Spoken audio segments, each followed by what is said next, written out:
हिमाचल के इस स्थान पर ससुर ने अपनी बहू की बलि दी थी, तब जाकर यहाँ से पानी निकला था। ये जगह जितनी सुंदर है, इसका इतिहास उतना ही डरावना है। सदियों पुरानी बात है, जब हिमाचल प्रदेश के बिलासपुर जिला के औहर क्षेत्र में पानी की बेहद ही ज्यादा कमी हो गई। यहाँ पर इतना भयानक सूखा आया कि बारिश की एक एक बूंद के लिए हाहाकार मच गई। नदियाँ, तालाब, कुएं, बावड़ियां सब पूरे तरह से सूख कर मैदान बन गई। इंसान तो इंसान, बेजुबान पशु पक्षी भी पानी के बिना तड़फ तड़फ कर मरने लगे। उस समय हिमाचल प्रदेश में राजाओं का शासन होता था। तभी इस क्षेत्र के राजा से उनकी प्रजा का यह संकट देखा नहीं गया। राजा ने जमीन से पानी निकालने के लिए अपनी पूरी ताकत झोंक दी। जगह जगह गहरे कुएं, तालाब खुदवाए, लेकिन कई फीट नीचे भी पानी नहीं मिला। जब इस क्षेत्र में इंसानी कोशिशें पूरे तरीके से हार गई, तब राजा ने ईश्वर से गुहार लगाई। कहा जाता है कि राजा को उस समय एक सपना आया। सपने में एक देवी माँ ने कहा कि इस सूखी धरती के सीने से पानी केवल एक ही शर्त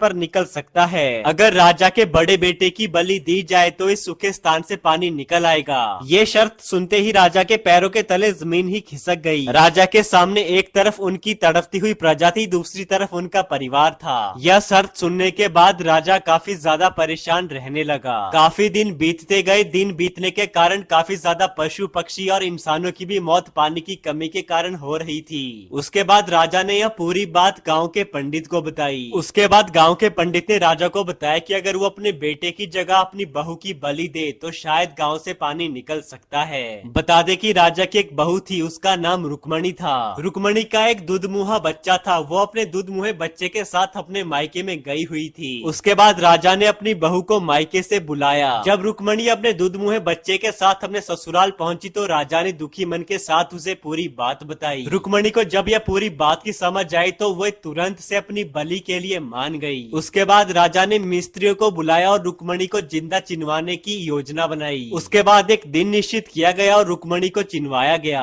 जब मिस्त्री रुक्मणी को जिंदा चिन रहे थे, उस वक्त रुक्मणी ने अपनी इच्छा बताई। रुक्मणी ने कहा कि मेरा बेटा भी छोटा है, मेरी छाती को ईंटों से बाहर रखना। मेरा बेटा भी छोटा है, वो दूध पीने के लिए जरूर आएगा। राजा ने भी अपनी बहू रुक्मणी की बात मानी और उसके छाती को बाहर रखा गया। कहा जाता है कि जैसे ही रुक्मणी को जिंदा चिनवाया गया, उसके बाद इस जगह से तुरंत पानी निकल आया। कहा जाता है कि काफी दिनों तक रुक्मणी का बेटा भी वहां दूध पीने के लिए गया, लेकिन कुछ दिनों के बाद उसकी भी मौत हो गई। स्थानीय लोगों का कहना है कि आज भी रुक्मणी का बेटा इसी तालाब में सांप बनकर रहता है और अच्छी किस्मत वालों को वो दिखाई भी देता है। ये थी हिमाचल प्रदेश के बिलासपुर जिला के रुक्मणी कुंड की कहानी, जहाँ पर एक बहू ने पूरे क्षेत्र में पानी के लिए अपनी ही बलि दी थी।